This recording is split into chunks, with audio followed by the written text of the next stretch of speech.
इस बीच आ रही बड़ी खबर आपको बता देते हैं, यूपी के बुलंदशहर से ये बड़ी खबर सामने आ रही है। बुलंदशहर में पीएफआई के ठिकानों पर छापा। सायना से एक मौलवी हिरासत में लिया गया है। एटीएस टीम मौलवी को लखनऊ ले गई है। अफजल नाम के युवक के साथ एटीएस उन्हें लेकर गई है। आपको बता देते हैं, बुलंदशहर से इस वक्त की ये बड़ी खबर सामने आ रही है। पीएफआई के ठिकानों पर छापा लगातार जारी है। सायना से एक मौलवी हिरासत में लिया गया है। लगातार पीएफआई के खिलाफ एनआईए की ताबड़तोड़ कार्रवाई हो रही है। दिल्ली के शाहीन बाग, रोहिणी में पीएफआई के कई ठिकानों पर छापा। अब तक 30 लोगों की गिरफ्तारी हो चुकी है। और इस बीच बुलंदशहर से ये बड़ी खबर सामने आई है, जहां से एक मौलवी को भी गिरफ्तार किया गया है। बुलंदशहर से अब मौलवी को लखनऊ भी ले जाया गया है। एटीएस टीम को ये बड़ी सफलता मिली है। एटीएस टीम ने मौलवी को गिरफ्तार किया है। अफजल नाम के युवक के साथ ही मौलवी को लखनऊ ले जाया गया है। आपको बता देते हैं, जामिया यूनिवर्सिटी के पास भी धारा 144 लगा दी गई है। अब तक 30 लोगों को गिरफ्तार किया जा चुका है। कई सारे लोगों की गिरफ्तारी इस पूरे मामले को लेकर हुई है। पीएफआई की छापेमारी को पार्ट 2 के राउंड के तौर पर देखा जा रहा है। इस वक्त की बड़ी खबर आपको बता रहे हैं, पीएफआई के खिलाफ एनआईए की ताबड़तोड़ कार्रवाई। दिल्ली के शाहीन बाग, रोहिणी में पीएफआई के कई ठिकानों पर छापेमारी। असम से भी 6 लोगों की गिरफ्तारी बताई जा रही है कि हुई है। कर्नाटक से भी 6 से 7 लोगों की गिरफ्तारी हुई है। लगातार एक्शन एनआईए का देखने को मिल रहा है और इस एक्शन को पार्ट 2 के तौर पर देखा जा रहा है। आपको बता दें, इससे पहले भी छापेमारी की थी पीएफआई के खिलाफ। इस दौरान कई सारे लोगों की गिरफ्तारी हुई थी। गिरफ्तार किए गए लोगों से पूछताछ हुई। पूछताछ के आधार पर अब फिर एक बार ये छापेमारी हुई है। आपको बता देते हैं कि 30 लोगों को गिरफ्तार किया गया है। दिल्ली के शाहीन बाग, रोहिणी में पीएफआई के कई ठिकानों पर छापेमारी हुई है। और इस बीच बुलंदशहर से भी ये बड़ी खबर सामने आई है।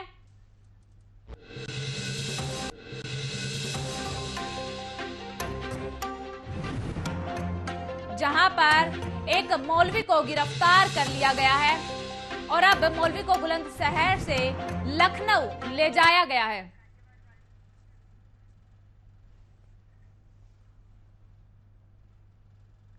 शाहीन बाग से 30 पीएफआई कार्यकर्ताओं को गिरफ्तार किया है। देश भर में ये कार्रवाई जारी है। कई ठिकानों पर पीएफआई के खिलाफ छापेमारी हुई है। पीएफआई की देश विरोधी साजिश पर एक बार फिर पीएफआई का छापा पड़ा है और इस छापे को पार्ट 2 के तौर पर देखा जा रहा है। साथ ही आपको बता देते हैं, दिल्ली, मुंबई समेत कई ठिकानों पर पीएफआई के कई ठिकानों पर यह छापेमारी हुई है। 30 कार्यकर्ताओं को गिरफ्तार किया जा चुका है। सभी कार्यकर्ताओं से पूछताछ चल रही है।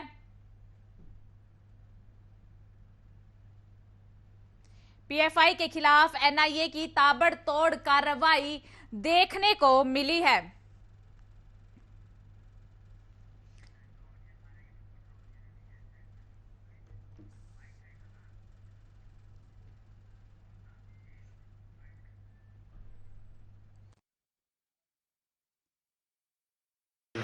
क्या काम करते हैं वो? वकील है। अच्छा, आज कौन सी कितने बजे छापेमारी हुई थी? आपको कितने लोग थे? 10 लोग। अच्छा, कितने लोग होंगे वो? करीब मैं लेडीज को 50-60। अच्छा, कैसे आए थे वो? वर्दी में थे सर। अच्छा, गाड़ी से थी? नहीं, गाड़ी कोई नहीं थी, पैदल थी। अफजल क्या काम करते हैं? वकील हैं। हाँ। तो यहाँ यहीं से अप डाउन करते हैं? हाँ, डेली जाते डेली। अब मालूम पड़ा है कहाँ वो अफजल?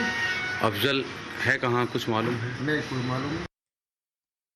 ज्यादा जानकारी के साथ मेरे सहयोगी मेरठ से मनोहर चौहान जुड़ गए हैं, गाजियाबाद से प्रवीण मिश्रा जुड़ गए हैं, दिल्ली से जसविंदर जुड़ गए हैं और बुलंदशहर से कदीम राजपूत जुड़ गए हैं। सबसे पहले बुलंदशहर का मैं रुख करना चाहूंगी। कदीम जी, एक मौलवी की गिरफ्तारी भी हुई है और बताया जा रहा है कि बुलंदशहर से अब उन्हें लखनऊ ले जाया गया है। क्या कुछ अपडेट है पूरे मामले को लेकर? क्या सच में ये मौलवी बुलंदशहर के या फिर यूपी के किसी और जिले के हैं? बिल्कुल, आपको बता दें कि लखनऊ की एटीएस टीम की लगातार छापेमारी जारी है। जो कि बात करें बुलंदशहर की, तो बुलंदशहर के कई जगह, जो कि खुर्जा की बात कर लें, चाना की बात कर लें या बुलंदशहर नगर की बात कर लें, कई जगह जो कि लखनऊ की एटीएस टीम की लगातार रेड जारी है।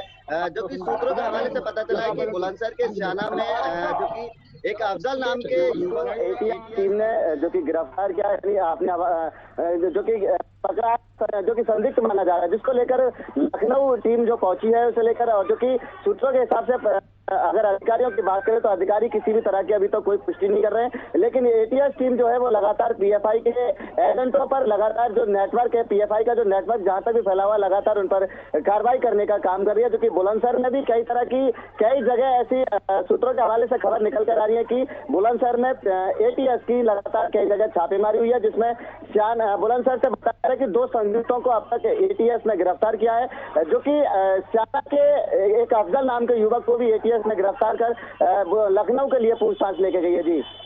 जी कदीम जी, जिस तरह से ये लगातार कार्रवाई चल रही है, इसी कार्रवाई को लेकर दिल्ली में भी एक अहम बैठक अभी होने वाली है, तो मैं दिल्ली का रुख करना चाहूंगी। जसविंदर जी, अब एक बड़ी ही बैठक होने वाली है, दिल्ली कमिश्नर इस बैठक में हिस्सा लेंगे, दिल्ली कमिश्नर इस बैठक का आयोजन करेंगे, तो बैठक को लेकर क्या कुछ अपडेट है, कितनी देर में ये बैठक शुरू होगी, और क्या बैठक में पीएफआई को लेकर ही चर्चा होने वाली है या फिर कोई और विषय पर यहाँ पर चर्चा होने वाली है?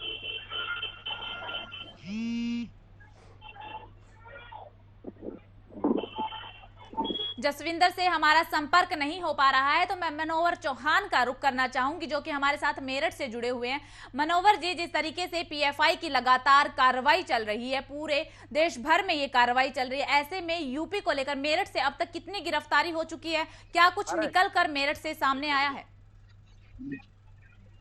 देखिए, पश्चिमी उत्तर प्रदेश ही नहीं, उत्तर प्रदेश ही नहीं, करीब देश के 8 राज्यों में एनआईए, एटीएस और ईडी की छापेमारी है। पहले देखा जा रहा था कि केवल एटीएस और एनआईए लगे हुए थे, लेकिन अब वर्तमान में ईडी को भी शामिल किया गया है, क्योंकि ईडी उन खातों की भी जांच करने की कोशिश कर रही है जिनमें फंडिंग का मामला सामने आ रहा था। अगर बात की जाए मेरठ और पश्चिम उत्तर प्रदेश की, तो पश्चिम उत्तर प्रदेश से अभी 2 रोज पहले ही करीब 4 लोगों को गिरफ्तार किया गया था, जिनसे पूछताछ की गई, और पूछताछ के बाद अब सेकंड राउंड शुरू हो चुका है। मेरठ के लिसाड़ी गेट में और मेरठ के सरूरपुर इलाके में अभी भी जो छापेमारी है वो जारी है। हालांकि कई लोगों को हिरासत में लेने की बात की जा रही है, लेकिन अभी ये क्लियर नहीं है। तो कई संदिग्ध चीजें हैं, कई पुस्तकें हैं जिनमें बताया जा रहा है कि भड़काऊ सामग्री छपी हुई थी।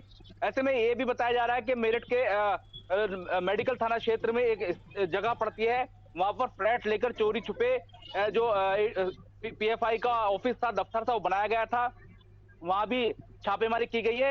हालांकि ये छापेमारी लगातार जारी है। फिलहाल जी हाँ मनोवर, आपने ये बहुत बड़ी बात बताई है कि एक फ्लैट में वहां पर पीएफआई के कार्यकर्ता रहते थे और गलती से वहां पर पीएफआई के कार्यकर्ता के उस फ्लैट पर भी छापेमारी हुई है। इसी तरह से मैं गाजियाबाद का रुख करना चाहूंगी। परवीन, वहां पर अब तक कितनी गिरफ्तारी हो चुकी है? देखिए, आपको बता दूं, जिस तरह से एटीएस की टीम यहां पर लखनऊ से पहुंची थी, मुरादनगर जो गाजियाबाद के, वहां पर उन्होंने 11 लोगों को गिरफ्तार किया है, और हालांकि उनसे पूछताछ जारी है, क्योंकि जिस तरह से एक हफ्ते में दूसरी जो छापामारी हुई है, कहीं ना कहीं जो पहली छापेमारी हुई थी उसमें कहीं ना कहीं एटीएस ने जल्दबाजी की थी, जिसमें से एक व्यक्ति जो था वहां से जो पीएफआई का सदस्य बताया जा रहा था वो वहां से फरार हो गया था।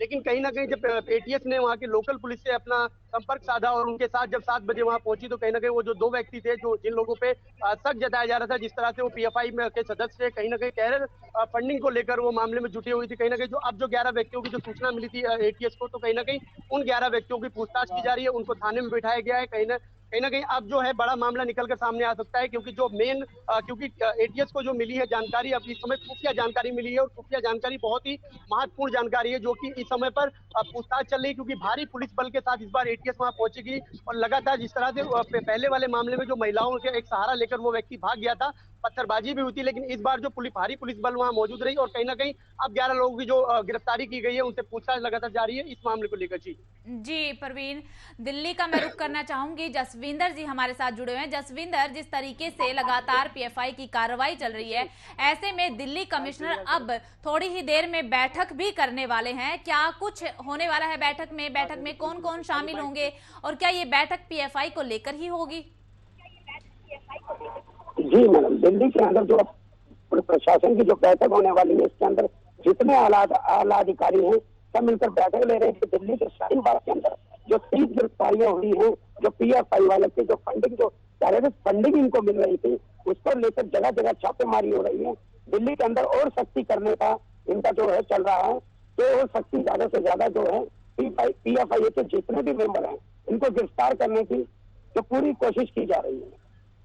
जी जसविंदर, कदीम का मैं रुख करना चाहूंगी। कदीम, बुलंदशहर से दो नाम तो सामने आ चुके हैं, एक मौलवी का नाम सामने आया, एक अफजल का नाम सामने आया। क्या इन दोनों नामों के अलावा भी कोई और नाम सामने आया है जिसकी गिरफ्तारी हो चुकी है, जिसे हिरासत में लिया गया हो? बिल्कुल, आपको बता दें कि जिस तरह से लखनऊ की ATS टीम बुलंदशहर पहुंची, जो कि अधिकारियों की जो बात करें तो अधिकारी इस बात की पुष्टि कर रहे हैं, लेकिन कई ऐसे सबूत सामने आए कि जो PFI की जो ATS की टीम जो PFI के छापों पर लगातार जिस तरह से नेटवर्क खंगालने में लगी है, छापे मार रही है, तो बुलंदशहर से दो नाम जो कि सामने आए थे, अफजल नाम का युवक जो कि हिरासत में लिया है, वहीं कई लोग हिरासत में लगे थे, लेकिन पूछताछ के बाद में उनको छोड़ दिया गया है। लेकिन लगातार ऐसे सूत्रों के हिसाब से खबर आ रही है कि स्याना के बाद में खुर्जा में भी टीम पहुंची, खुर्जा के बाद में बुलंदशहर नगर में भी टीम पहुंची, कई जगह ATS टीम ने छापे मारे हैं, लेकिन अभी तक दो आदमियों के अलावा हिरासत में अभी और किसी का नाम खुलकर सामने नहीं आया है। लेकिन जिस तरह से ATS की टीम लगातार बुलंदशहर के कई स्थानों पर छापेमारी कर रही है, कहीं ना कहीं ये माना जा रहा है सूत्रों के हिसाब से कि कहीं ना कहीं बड़ा नेटवर्क जो PFI का बुलंदशहर के अंदर है, जिसके हिसाब से जो ATS टीम है बुलंदशहर के अलग अलग स्थानों पर छापेमारी कर रही है। जी कदीम, मैं मेरठ का रुख करना चाहूंगी। मनोहर चौहान, जिस तरीके से लगातार कार्रवाई हो रही है, बुलंदशहर से दो नाम सामने निकल कर आ गए हैं, क्या मेरठ से भी अब तक ऐसा कोई नाम निकल कर सामने आया है? और बताया जा रहा है कि देश भर में जिस तरीके से PFI के खिलाफ ये छापेमारी हो रही है, PFI का टारगेट पटना में होने वाली प्रधानमंत्री नरेंद्र मोदी की रैली थी। क्या इस बात में कितनी सच्चाई है? क्या सच में प्रधानमंत्री नरेंद्र मोदी की पटना की रैली थी, या फिर यूपी में भी कोई कार्यक्रम जो होने वाला था वो भी टारगेट पर था? प्रदेश से पहले ही 3 रोज पहले ही 4 लोगों को गिरफ्तार किया गया। मुफ्ती शहजाद ने खुलासा किया कि कई जो देश विरोधी गतिविधियां थी उनमें वो शामिल होने वाले थे या हो रहे थे, और पूरा मॉड्यूल बताया जा रहा है, मॉड्यूल यहाँ पर चलाया जा रहा था। उसको तलाशने के लिए ATS और NIA लगे हुए हैं। अभी भी फिलहाल भी मेरठ के लिसाड़ी गेट और सरूरपुर इलाके में जो मॉनिटरिंग है वो की जा रही है। ऐसे में जिन लोगों को उठाया गया था उनको मेरठ के खरखोदा में ही रखा गया, वहां पूछताछ की गई और वहां से उनको जेल भेजा गया। लेकिन अब सबसे अहम बात यह है कि इस बार जो छापेमारी की गई सेकेंड राउंड में, जो स्थानीय पुलिस है उनको दूर रखा गया है, उनको किसी भी चीज की जानकारी नहीं दी गई है। ऐसे में कॉन्फिडेंशियल तरीके से NIA, ATS और ED अपनी जांच कर रही हैं। हो सकता है अभी तक तो कोई खुलासा नहीं हुआ है, हो सकता है कोई बड़ा नाम सामने आए, क्योंकि पश्चिमी उत्तर प्रदेश का सबसे अहम जिला मेरठ माना जाता है। इसी के आसपास जो जी मनोहर, अभी तक कोई नाम निकलकर सामने नहीं आया है, लेकिन कई लोगों की गिरफ्तारी हो चुकी है, पूछताछ हो रही है। ऐसे में जसविंदर, मैं आपसे जानना चाहूंगी कि दिल्ली में भी कई ठिकानों पर छापेमारी हुई है। शाहीन बाग में एक बहुत बड़ा धरना, कहा जा रहा है कि शाहीन बाग में सबसे बड़ी छापेमारी हुई है, तो वहीं पर जामिया यूनिवर्सिटी में धारा 144 भी लगा दी गई है। अभी और किस किस ठिकाने पर छापेमारी दिल्ली में होनी है? इनका 200 का टारगेट है, 200 ठिकाने इन्होंने अभी कर रखे हैं, अपने तय कर रखे हैं, जिनके ऊपर छापेमारी होनी है, जो अंदर से खुफिया खबर मिली है। तो 200 ठिकाने इन्होंने नाकेबंदी उसमें करके इन्होंने छापेमारी करनी है, लेकिन 45 जगह पे अभी तक छापेमारी कर चुके हैं, जिसमें रोहिणी के अंदर भी इन्होंने कई मस्जिदों के अंदर भी छापेमारी की है।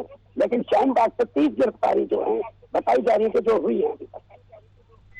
जी जसविंदर, मैं परवीन मिश्रा का रुख करना चाहूंगी। गाजियाबाद में अब तक 11 लोगों की गिरफ्तारी हो चुकी है, क्या आगे भी कोई गिरफ्तारी हो सकती है? इस तरह की कोई उम्मीद जताई जा रही है? और क्या गाजियाबाद में ही छापेमारी हुई? अगर गाजियाबाद के आसपास की बात करें, नोएडा की बात करें, ग्रेटर नोएडा की बात करें, क्या यहाँ पर भी PFI के खिलाफ एक्शन हो रहा है?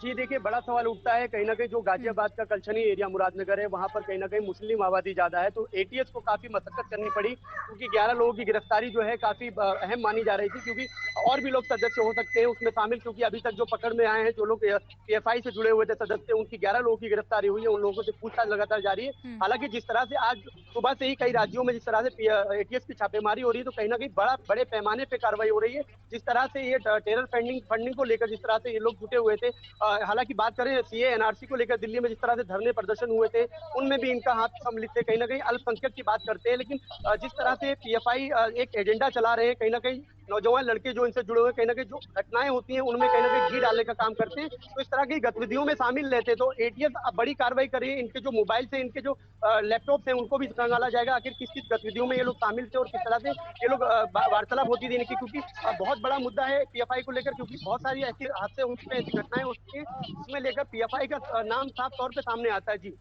जी प्रवीण, आप सभी सहयोगियों का बहुत बहुत शुक्रिया तमाम अपडेट के लिए।